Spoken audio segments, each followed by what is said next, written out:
Sa gitna ng patuloy na pagtaas ng produktong petrolyo, maraming drivers ngayon ang apektado at nahihirapan sa kanilang araw-araw na pamamasada.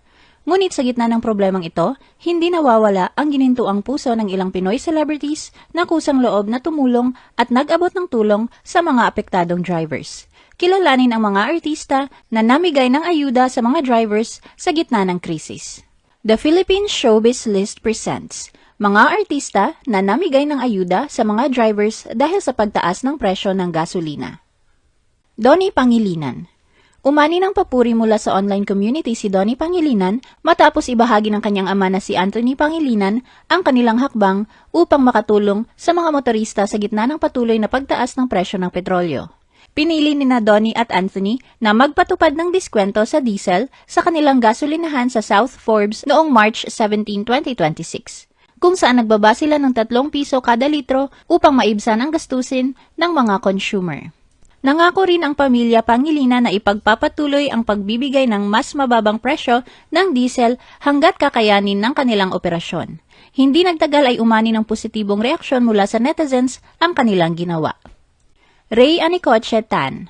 Hindi napigilan ng CEO ng Beauty Derm na si Ray Anicoche Tan ang maging emosyonal nang masaksihan niya ang mahabang pila ng delivery riders at tricycle drivers sa tapat ng building ng Beauty Derm sa Angeles City noong March 28, 2026.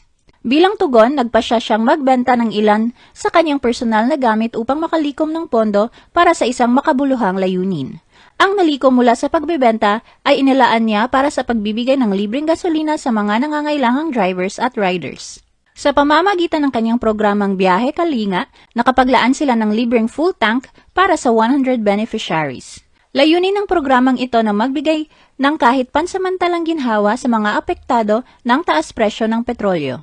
Maaga pa lamang ay sinimulan na ang pagproseso ng pagpaparehistro upang matiyak ang maayos na pamamahagi ng benepisyo. Sa kabila ng limitadong bilang ng mabibigyan, kapansin-pansin ang dedikasyon ng mga driver at riders na pumila ng maaga, kung saan may ilan na dumating pa noong gabi at doon nagpalipas ng oras sa labas ng gusali.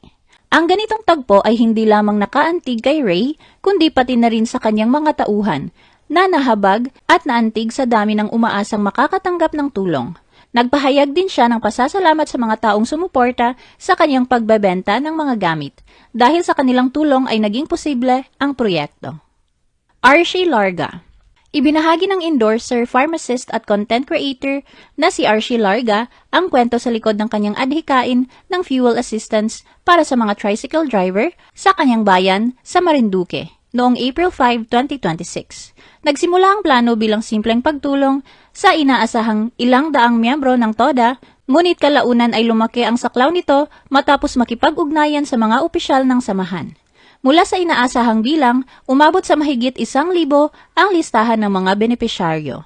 Sa kabila ng biglaang paglaki ng bilang, pinili niyang ituloy ang plano. Sa tulong ng maayos na koordinasyon sa mga kinatawan ng TODA at mga lokal na gasolinahan, matagumpay na naipamahagi ang tig 500 pesos na fuel assistance sa 1,169 na rehistradong tricycle drivers sa BOAC. Nilinaw ni Archie na wala siyang balak tumakbo sa anumang pampublikong posisyon. Sinimulan niya ang naturang hakbang noong Semana Santa habang bumibisita sa kanilang tahanan na may layuning maibsan ang pasanin ng mga local drivers na lubhang naaapektuhan sa pagtaas ng presyo ng petrolyo. Kailin Alcantara. Naglaan ng oras si Kailin Alcantara upang pansamantalang lumayo sa ingay ng showbiz at makisalamuha sa mga driver ng jeepney at tricycle kung saan personal niyang iniabot ang tulong sa pamamagitan ng fuel assistance noong April 10, 2026. Pinangunahan ni Kailin ang nasabing hakbang bilang pag-alala at pagbibigay-pugay sa kanyang yumaong lolo.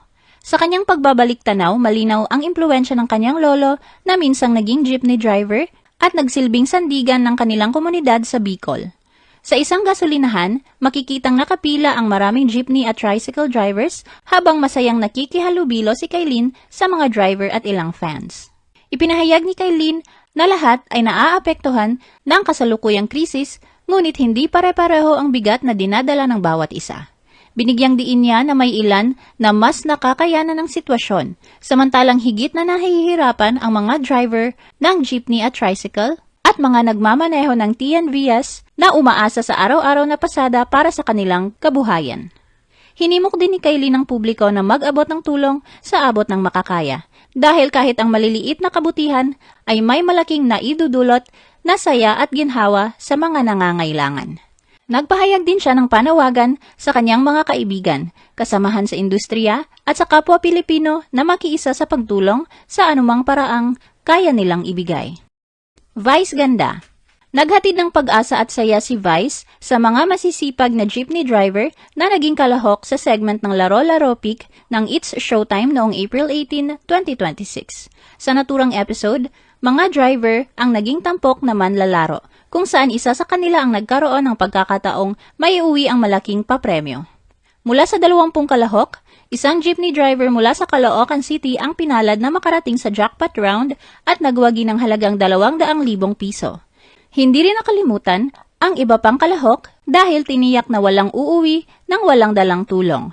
Bawat isa sa 19 na natitirang drivers ay nabigyan ng tigli 5,000 piso. Bukod pa sa kanilang napanalunang tig-1,000 piso sa bawat round ng laro. Ang naturang araw ay naging espesyal din dahil ito ang pagbabalik ni Vice sa pag-host matapos ang ilang linggong pahinga. Kim Chu. Pinili ni Kim Chu na ipagdiwang ang kanyang 36th birthday sa isang makabuluhang paraan sa halip na magdaos ng ingrandeng selebrasyon. Sa araw na iyon, mas pinahalagahan niya ang pagbibigay ng tulong sa kapwa sa pamamagitan ng pamamahagi ng libreng gasolina at grocery packs para sa mga jeepney at tricycle drivers. Isinagawa ang aktibidad sa isang gasolinahan sa Timog Avenue kung saan personal na dumalo si Kim. Kapansin-pansin ang kanyang pagiging simple at approachable habang nakikihalubilo sa mga driver at siya mismo ang nag-abot ng tulong. Ramdam ang taos-pusong pasasalamat ng mga driver habang tinatanggap ang tulong, lalo na't malaking bagay ang libreng gasolina at grocery packs sa kanilang pangkabuhayan. Hindi rin nagpahuli ang netizens sa pagbibigay ng papuri kay Kim. Dustin Yu and Bianca De Vera. Hindi man direktang nanguna sa pamamahagi ng tulong, sina Dustin Yu at Bianca De Vera, naging daan naman ang kanilang fandom upang makapaghatid ng malasakit sa mga apektadong driver. Sa pangunguna ng kanilang fans club na Dustbia, nagsagawa ng mga charity works bilang tugon sa patuloy na pagtaas ng presyo ng petrolyo sa bansa. Nagpakita ng dedikasyon at pagkakaisa ang mga supporters ng tambalan ni Dustin at Bianca sa kanilang pagsisikap na makatulong. Mula sa sariling bulsa, naglaan sila ng pondo upang makapagbigay ng libreng gasolina at food packs sa mga jeepney drivers na lubhang naaapektuhan ng krisis. Ano ang masasabi mo sa video na ito? Mag-like o mag-react at huwag mahiyang mag-comment.